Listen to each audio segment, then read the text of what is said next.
On April 12, 1945, President Franklin Roosevelt died just 3 weeks before the collapse of Nazi Germany. The world mourned the passing of a great leader, but only a few knew that FDR died with a secret that would forever change our world. Here is the flag-draped coffin, and behind us is the car bearing, God bless him, President Truman.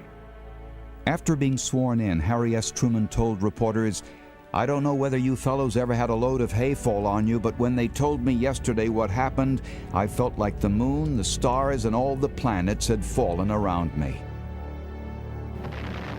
As president, Truman received a second shock, the secret of the largest scientific undertaking in history, the atomic bomb.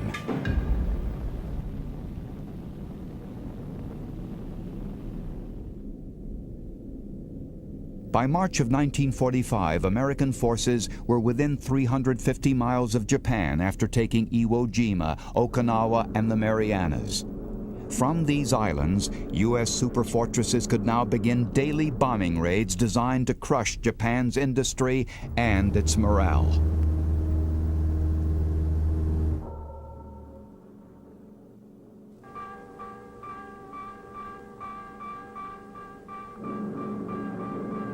In Tokyo, citizens scrambled as the giant B-29s approached, but there was no place to hide.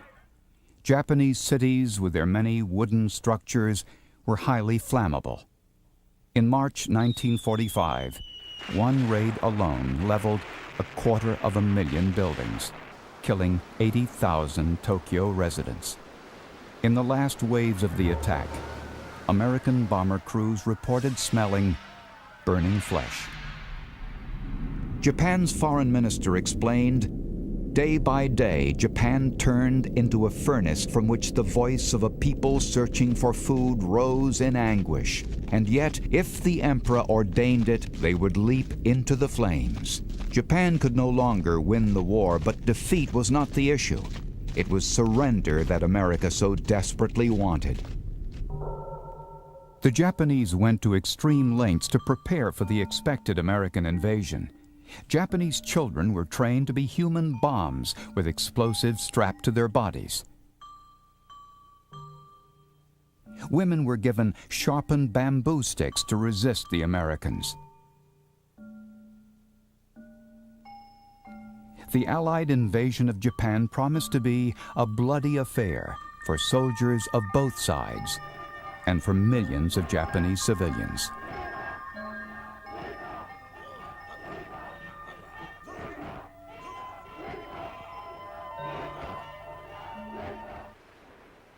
The president was told that no less than 500,000 Americans would be killed or wounded invading Japan.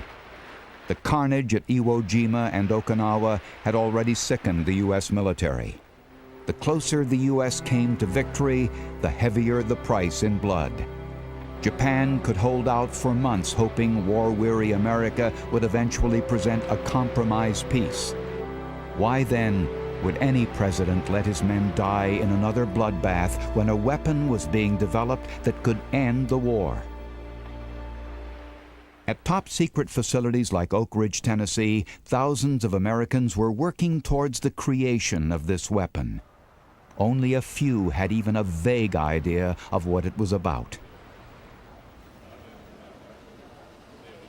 Brigadier General Leslie Groves, who a few years earlier had supervised construction of the Pentagon, was in charge of this $2 billion secret, the Manhattan Project. Groves coordinated thousands of scientists and engineers throughout the country in the task of constructing a uranium bomb. The project was top secret. Even General MacArthur and Admiral Nimitz were not told of it. Groves pushed his team to test the bomb by July near an isolated New Mexico town called Los Alamos. Whether or not the bomb would work, no one could say for certain. But J. Robert Oppenheimer, the scientific director at Los Alamos, thought it had a good chance for success. This brilliant physicist with a penchant for Eastern philosophy was in charge of assembling and detonating the world's first atomic weapon. The bomb, nicknamed Fat Man, was hoisted up a tower. On the night of July 16th, it would be set off by remote control from 6 miles away. Meanwhile, on the other side of the world, President Truman arrived in Potsdam. He met with Churchill and Stalin to discuss the fate of post-war Europe. The Allied leaders ironed out the Potsdam Declaration, demanding Japan's surrender and warning of utter devastation of the Japanese homeland if their government did not comply.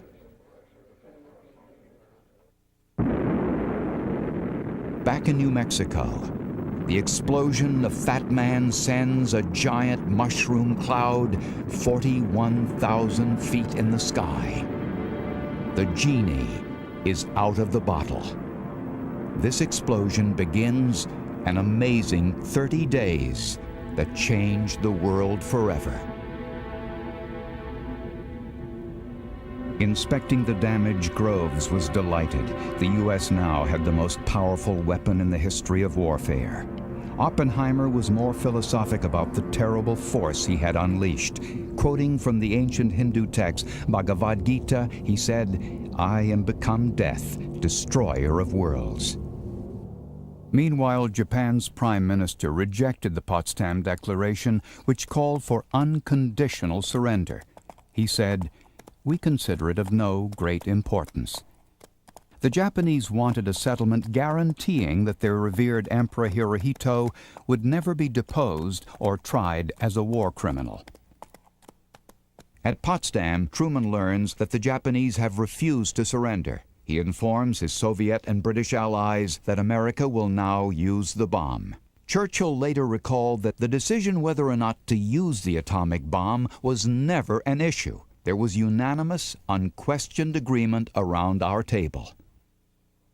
Some scientists suggested that demonstrating the bomb's power by dropping it on an isolated location might be enough to convince Japan to surrender. Truman and his advisors rejected the idea for 2 reasons. The bomb might be a dud and not detonate, and any advance notice would give the Japanese time to place American POWs at the sites of potential targets. Ultimately, the decision to drop the bomb was Truman's alone. In a handwritten note to his chief of staff, he gave the order, "Release when ready." On Tinian Island, 1,500 miles south of Japan, the 509th assembles. This team was handpicked by one of America's best B-29 pilots, 30-year-old Colonel Paul Tibbets. He named his plane the Enola Gay after his mother. The 509th had secretly trained for this moment for an entire year. At 2:45 a.m., Tibbets said, "Let's go." Their target, Hiroshima, a small industrial city of 250,000, chosen because it had suffered little previous damage in bombing raids.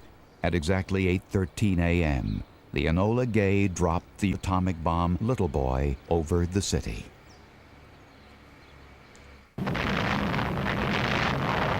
Three shockwaves tossed about the crew of the Enola Gay 6 miles above the explosion.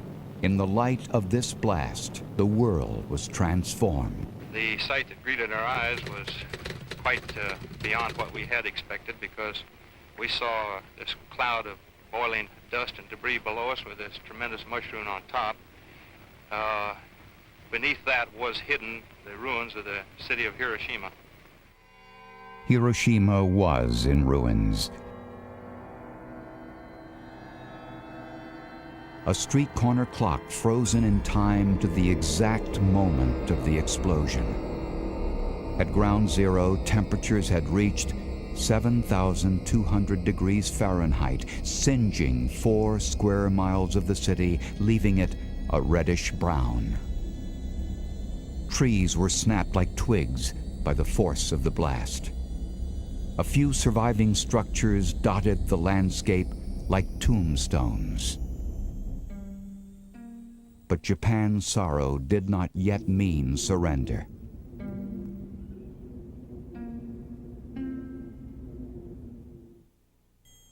Those at Ground Zero were instantly vaporized. People further away from the source of the thermal wave suffered longer agonies. Some had the pattern of their clothes seared into their skin by the tremendous heat, while others had their eyes melt after staring in wonder at the blast. The death toll would climb to 140,000 by the end of the year.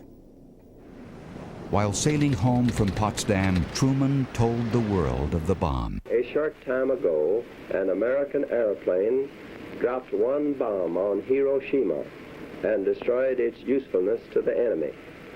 That bomb has more power than 20,000 tons of TNT. If they do not now accept our terms, they may expect a rain of ruin from the air, the like of which has never been seen on this earth. For 2 days, Washington waited for word of surrender from Japan. None came. The Japanese cabinet were busily trying to establish what had happened at Hiroshima. Top scientists were rushed to the site to determine if the blast was indeed an atomic detonation. Japan's war minister became convinced that the Americans had only one super bomb and that it could not have been atomic. Meanwhile, Washington worried that the bomb had failed to achieve the desired effect. The next day, a second atomic bomb departs from Tinian. The primary target is Kokura, but clouds obscure the city. The crew chooses an alternate target. Nagasaki enters history.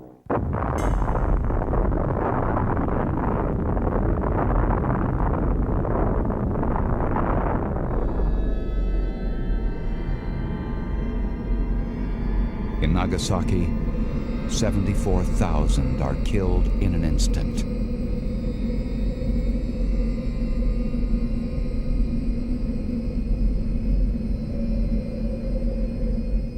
In Tokyo, Japan's War Council receives the news of the second bomb. Remarkably, they continue to debate about surrendering. Finally, Japan's godlike Hirohito intercedes. He tells the council, "The time has come when we must bear the unbearable." The Japanese have accepted our terms fully. That's the word we've just received from the White House in Washington. This, ladies and gentlemen, is the end of the Second World War. The bloody invasion of Japan will never have to take place.